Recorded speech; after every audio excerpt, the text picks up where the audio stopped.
ETF index mutual funds నేర్చుకుని stock మార్కెట్లో రాణించాలనుకుంటున్నారా? వెంటనే ఈ నెంబర్కి కాల్ చేయండి.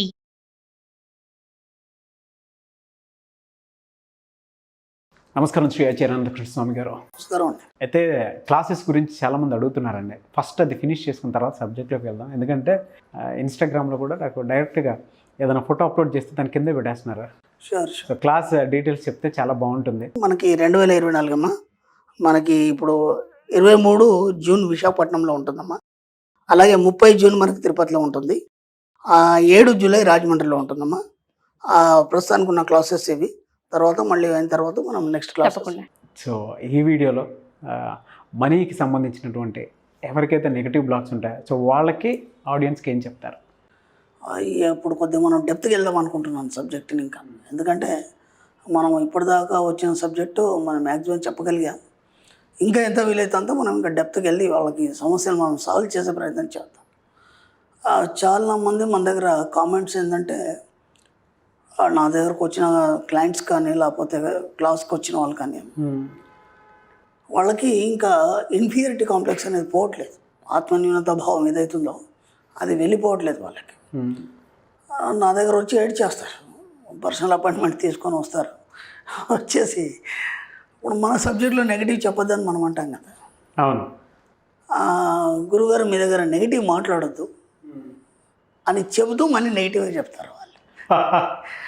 ఎందుకు అలా జరుగుతుందంటే వాళ్ళకి అది అలవాటు అయిపోయింది. అది ఎలా నెగిటివ్ అనేది, ఇది నెగిటివ్ అనేది వాళ్ళకి తెలియదు, కానీ వాళ్ళు అదే చెప్తుంటారు. రెండోది, మన సబ్జెక్ట్లో ఇంతకుముందు కూడా మనం చెప్పుకున్నాం, జాలి కరుణ దయ లాంటివి మన సబ్జెక్ట్లో లేవని చెప్పుకున్నాం. ఎందుకంటే నీ మీద ఎవరు జాలి పడాలని ఎప్పుడు కోరుకో. దానివల్ల ఏమైపోతామంటే వీక్నెస్ అనేది ఏర్పడుతుంది. నీ మానసిక స్థితి అనేది దిగజారిపోయి చాలా తక్కువ చిన్న లిట్గా ఆలోచించడం కానీ, తక్కువగా ఆలోచించడం అంటే ఒక బ్రాడ్ మైండ్ అనేది లేకుండా, ఎక్కువ పెద్ద మొత్తంలో ఆలోచించకుండా నీది నువ్వే జాలి పడుతూ నీకు అన్నీ ఏమో అయిపోయినాయని చెప్పేసి ఊహించుకొని కొందరు వస్తారు నా దగ్గరికి. ప్రపంచం మీద సమస్యలన్నీ వాళ్ళకే ఉన్నట్టుగా చెప్తారు. ఒకటి ఉండదు సమస్య. ఇప్పుడు మనం సపోజ్ మనం సబ్జెక్ట్ ఏంది ఓన్లీ డబ్బు గురించి ఏమైనా ఆర్థిక ఇబ్బందులు కానీ, లేకపోతే అప్పులు అయినాయి, లేకపోతే ఇంకేదైనా అయిందంటే దానికి మనం ఏమన్నా సాల్వ్ చేయొచ్చు. వాళ్ళు ఎలా చెప్తారంటే, నన్ను ఎవరు ప్రేమించట్లేదు ఫస్ట్. ఓకే, నన్ను ఎవరు ప్రేమించట్లేదు. రెండోది ఏంటంటే, అందరూ నన్నే అంటున్నారు. నేను ఎంత మంచిదాన్ని అంటే నేను అందరికీ మంచి చేస్తాను. ఇక్కడ మంచితనం కూడా ఎక్కువ అయిపోయింది. అది మంచితనం కూడా ఎక్కువ అయిపోయింది. ఏదైనా ఒక లిమిట్ వరకు ఉండాలి, కానీ మంచితనం ఎక్కువైపోయింది. దాన్ని ఎక్కువ మంచి అనిపించుకోవాలని ఇంకెక్కువ మంచితనం చేయడం. ఇలా ప్రతి దగ్గర ఏమవుతుందంటే వాళ్ళు అన్నీ పాజిటివ్గానే ఉన్నా అనుకుంటున్నారు, కానీ నెగిటివ్ అనేది వాళ్ళకి జరుగుతుంది. ఎందుకు జరుగుతుంది? ఇక్కడ విచిత్రం ఏంటంటే, వాళ్ళందరూ నన్ను అన్నారు అని ఒక మాట మీరు అన్నప్పుడు మీరు ఎంతవరకు కరెక్ట్ ఉన్నారని ఒకసారి బేరీజ్ వేసుకోవాలి మీరు. ఓకేనా? ఎవరు ఊరికే అన్నారు అంటే అక్కడ నీ బిహేవియర్ కానీ, నువ్వు ఎలా నడుచుకుంటున్నావు వాళ్ళతో, నీ యొక్క మాటలో కానీ లేకపోతే నీ యాటిట్యూడ్లో కానీ ఎక్కడ తేడా వస్తుంది, అది ఫస్ట్ మీరు చూసుకోవాలి. అది చూసుకోకుండా ఏమంటున్నారంటే, అందరూ నన్నే అంటారు, నా భర్త కూడా నన్నే అంటాడు, మా అత్తమ్మ వాళ్ళు నన్నే అంటారు, మా పిల్లలు నన్నే అంటారు. నేను ఇంకేం చేయాలి? ఏడ్చేయటం, ఇంకో మాట లేదు. ఏడ్చేయడం వల్ల ఏమవుతుంది? అక్కడ నీ మీద నీకు జాలి చూపించుకుంటున్నావు. అవును, నీ మీద నువ్వు జాలి చూపించుకుంటావు. ఎప్పుడైతే జాలి చూపించుకుంటావో విశ్వం నీకు సహకరించదు. ఎప్పుడైతే ధైర్యంగా ఉంటావో అప్పుడు విశ్వం నీకు ఏదైనా చేస్తుంది. కానీ ఎప్పుడైతే జాలి చూపించుకుంటావో నీకు ఏది నీ దరికి చేరదు. ఎందుకంటే నిన్ను నువ్వు తక్కువ అంచనా వేసుకుంటున్నావు. మన సబ్జెక్ట్లో మనం ఏమనుకున్నాం? నిన్ను నువ్వు గొప్పగా చెప్పుకోవాలనుకున్నాం. కానీ ఇక్కడ ఏం చేస్తున్నావు? నిన్ను నువ్వు తక్కువ అంచనా వేసుకుంటున్నావు. ఎప్పుడైతే నిన్ను నువ్వు తక్కువ చేసుకున్నావో ఏది కూడా నీ దగ్గరికి రాదు. ఎందుకంటే అది నెగిటివ్. కాబట్టి మళ్ళీ నెగిటివ్నే ఆకర్షిస్తుంది. కాబట్టి పాజిటివ్ అనేది నీ దగ్గరికి రాదు. నీ జీవితంలో మంచి అనేది కానీ, ఒక బ్రైట్నెస్ అనేది కానీ ఎప్పుడు చూడగలుగుతావు. అవును. కాబట్టి ముందు ఏం చేస్తారంటే ఆత్మన్యూనత భావాన్ని తీసేయండి ఫస్ట్. ఓకే, ఆత్మన్యూనత భావం తీసేసి ఇప్పుడు ఏదైతే మీరు ఇప్పటివరకు చెప్పారో, నన్ను ఎవరు బాగా చూడట్లేదు, నన్ను ఎవరు ప్రేమించట్లేదు, అందరు నన్నే అంటున్నారు, ఇప్పుడు ఆ పదాలకి రివర్స్ చెప్పండి. సింపుల్గా మెల్లిమెల్లిగా ఏం చేస్తారంటే ఆ పదాలని రివర్స్ చెప్పండి. నన్ను అందరూ మెచ్చుకుంటున్నారు, ఓకే, నన్ను అందరూ ప్రేమిస్తున్నారు, అందరూ నాతో మాట్లాడడానికి ఉత్సుకత చూపిస్తున్నారు, నేనంటే అందరికి ఇష్టం, నేను చాలా అందంగా ఉన్నాను, నేను చాలా బాగున్నాను, నా యాటిట్యూడ్ బాగుంది, నేను చాలా చక్కగా ప్రవర్తిస్తాను, అందరూ నా మాటలు వింటారు. ఇప్పుడు మనం నా మాట ఎవడు వింటాను లేదని మనం కంప్లైంట్ చేస్తాం. ముందు వాడు చెప్పేది వింటే కదా నీ మాట వినడానికి. ముందు నువ్వు వినడానికి సిద్ధంగా లేవు కాబట్టి నీ మాటలు వాళ్ళు ఎలా వింటారు? ఆ సబ్జెక్ట్లో ఏదైనా మనం ఎలా ఉంటామో దాన్ని బట్టి మన ప్రవర్తనను బట్టి సిచ్యువేషన్ అనేది ఉంటుంది. కాబట్టి ముందు మనం వినడానికి ప్రయత్నం చేయాలి. నువ్వు చెప్తుంటే మధ్యలో మాట్లాడావు అనుకో, వాడు ఎలా వింటాడు నీ మాట? కాబట్టి ముందు నువ్వు వింటే తర్వాత వాడు వింటాడు. ఇలా ప్రతి దగ్గర ఒకటి మీరు ఏం చేస్తారంటే చిన్న చిన్న పదాలతో మార్చుకుంటూ రండి. పదం చెప్పడమే కాదు, దానికి అనుగుణంగా మీరు ఉన్నారా లేదనేది బెరీజ్ వేసుకోండి. ఓకే, ఇంకా మీకేం అర్థం కాలేదు, ఇంతకు కూడా ఇప్పటికి కూడా ఇంకా మీకేం అర్థం కాలేదు, జస్ట్ ఒకసారి అద్దం ముందు నిల్చోండి. అద్దం ముందు నిల్చొని చిన్నగా యాక్షన్ చేయండి, చిన్న చిన్న మూమెంట్స్ యాక్షన్ చేయండి. అప్పుడు ఎదుటి వ్యక్తి ఒకతడు మీ ఎదురుగుండా ఉన్నాడు అద్దంలో, అతను ఏం మాట్లాడుతున్నాడు, మీరేం మాట్లాడుతున్నారు, ఓకేనా? దానికి సరి అయిన విధంగా అతడు స్పందిస్తున్నాడు లేదు. ఈ విధంగా మెల్లిమెల్లిగా ప్రాక్టీస్ చేయండి. చేయడం వల్ల ఏమవుతుంది, అప్పుడు మీ లోపల పాజిటివ్ అనేది బయటకు వస్తుంది. ఓకేనా?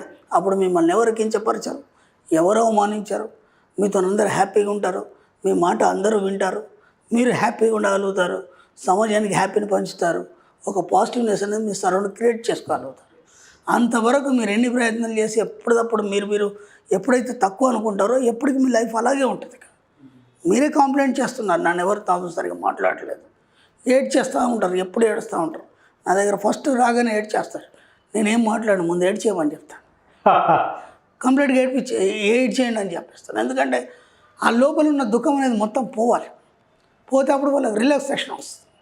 మనకి ఎలా ఉంటుందంటే మన బాధలు పంచుకోవడానికి వినడానికి ఒక మనిషి కావాలి. ఓకే, ఫస్ట్ మన బాధలు పంచుకోవడానికి వినడానికి ఒక మనిషి కావాలి. అప్పుడు అమెరికా లాంటి పెద్ద పెద్ద దేశాల్లో కొన్ని లిజన్ సెంటర్స్ అని ఉంటాయి. వాళ్ళు ఏం చేస్తారంటే మీకు ఏదైనా బాధ ఉంది, సంతోషం ఉంది, పంచుకోవడానికి ఎవరు లేరు, అక్కడ జనాలు తక్కువ కాబట్టి. మన దగ్గర పనికిరాని బోలెడు ఉంటారు ఇక్కడ, ఎన్ని కబుర్లు చెప్పినా వెళ్ళడానికి.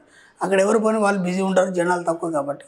ఆ సెంటర్స్లో వెళ్ళిన తర్వాత ఒక క్యాబిన్ ఉంటుంది, ఆ క్యాబిన్లో వ్యక్తి కూర్చుంటాడు. ఆ ఏటి వ్యక్తి చెప్పేది వింటాడు, అంతే, ఏం సలహాలు ఇవ్వడు. ఆ విన్నందుకు ఛార్జ్ చేస్తారు. అర్థమైందా? ఆ విన్నందుకు ఛార్జ్ చేస్తారు. ఎంత విచిత్రం ఉంది అది. కాబట్టి వినేవాడు కూడా లేడు అక్కడ, కనీసం మనకు వినడానికి ఉన్నాడు ఇక్కడ. అవును, కానీ మనం విసిగించామనుకో వాడు వినడు మళ్ళీ. కాబట్టి అలాంటి ప్రయత్నాలు చేయకుండా నేను అందుకే ఏం చేస్తాను అంటే ముందు ఆ బరువు అనేది దిగిపోవాలి. కాబట్టి హాయిగా ఏడ్చేయండి అమ్మ అని చెప్పేస్తాను, హాయి కూర్చుంటాను, నేనేం మాట్లాడను. అంత అయిపోయిన తర్వాత నీళ్లు తాగండి అని చెప్తాను. నీళ్ళు తాగిన తర్వాత హాయిగా రిలాక్స్ కూర్చోండి, ముందు సిట్రైట్. ఓకే, గట్టిగా గాలి పీల్చుకోండి, ఇప్పుడు ఏడవండి అంటాను. ఇక రాధిక ఏడుపు. అవును, అప్పుడు రాధిక ఏడవని ఏడవలేడు, ఇక అప్పుడు చెప్పమంటారు. అప్పుడు ఇవన్నీ కాంప్లైంట్స్ ఉంటాయి మళ్ళీ. అంటే పాపం వాళ్ళకి చెప్తే వినడానికి ఎవరు లేరు కాబట్టి వాళ్ళ జీవితం అంతా ఎప్పుడు కాంప్లికేటెడ్గా మారిపోయింది. కాబట్టి మనం ఏం చేయాలంటే మన ఫ్యామిలీలో కనీసం ఒక వీక్లీ వన్స్ సరదాగా అందరం, నేను అదే చెప్తున్నాను, అందరం కలిసి ఒక రెస్టారెంట్కి వెళ్ళండి. ఓకేనా? అందరూ కలిసి ఒక చిన్నగా ఎక్కడన్నా చిన్న టూర్ కానీ అక్కడ వెళ్ళండి. అక్కడ ఏమవుతుందంటే ఇప్పటి వరకు మన బిజీలో మనం ఉన్నాము, ఎప్పుడు బయట వాళ్ళతోనే మనం ఉన్నాము. మన ఫ్యామిలీ కనీసం వీక్లీ వన్స్ అని ఒకసారి కలిసినప్పుడు ఏమవుతుందంటే వాళ్ళ అభిప్రాయాలు చెప్పుకునే అవకాశం ఉంటుంది. అవును, ఇప్పుడు మీరు మీ భార్యతో కానీ లేకపోతే పిల్లలతో కానీ లేకపోతే పిల్లలు వాళ్ళకి ఏమైనా కావాల్సి కానీ దాంట్లో ఏమైపోతుందంటే ఒక రిలాక్సేషన్ అనేది వస్తుంది. అంటే మీకు ఎక్కువ పెయిన్ అంటే బాధ కలిగించే విషయాలు ఏవైనా సరే, చాలా సంతోషకరమైన విషయాలు ఏవైనా సరే, ఏవి కూడా మిమ్మల్ని ఇబ్బంది పెట్టవు. ఎక్కువ బాధ వచ్చినా సంతోషమే, ఎక్కువ సంతోషం వచ్చినా సంతోషం. కాబట్టి అవి ఏమవుతుంటాయంటే బ్యాలెన్స్ అవుతాయి. ఆ బ్యాలెన్స్ కావడానికి ఏం చేయాలంటే వీక్లీ వన్స్ కానీ అట్లా అందరూ కలిసి ఒక రెస్టారెంట్ కానీ లేకపోతే ఇంకెట్టనా కానీ వెళ్ళాలి. నేను అందుకే చెప్తున్నాను. ఇప్పుడు ఏమవుతుంది, మీ లోపల ఆ ఆత్మనియత భావం అనేది పోయి మీరు అందరితో మీ భావాలని స్వేచ్ఛగా ప్రకటించుకోవడం వల్ల మీకు ఒక ధైర్యం వస్తూ పాజిటివ్ మైండ్ అనేది, పాజిటివ్ యాటిట్యూడ్ అనేది మీకు మొదలవుతుంది. దానివల్ల మీకు ఇక అంత పాజిటివ్గా తయారైపోతుంది. దాంతో మీరు ఏ రంగంలోనే ముందుకు వెళ్ళిపోతారు. మ్యాక్సిమం ట్రై చేయండి. Thank you so much Shri Acharya Anantakrishna Swami garu. Thank you. Suman టీవీలో మీ పర్సనల్ అండ్ బిజినెస్ ప్రమోషన్స్ కోసం కింది నెంబర్కి కాంటాక్ట్ చేయండి.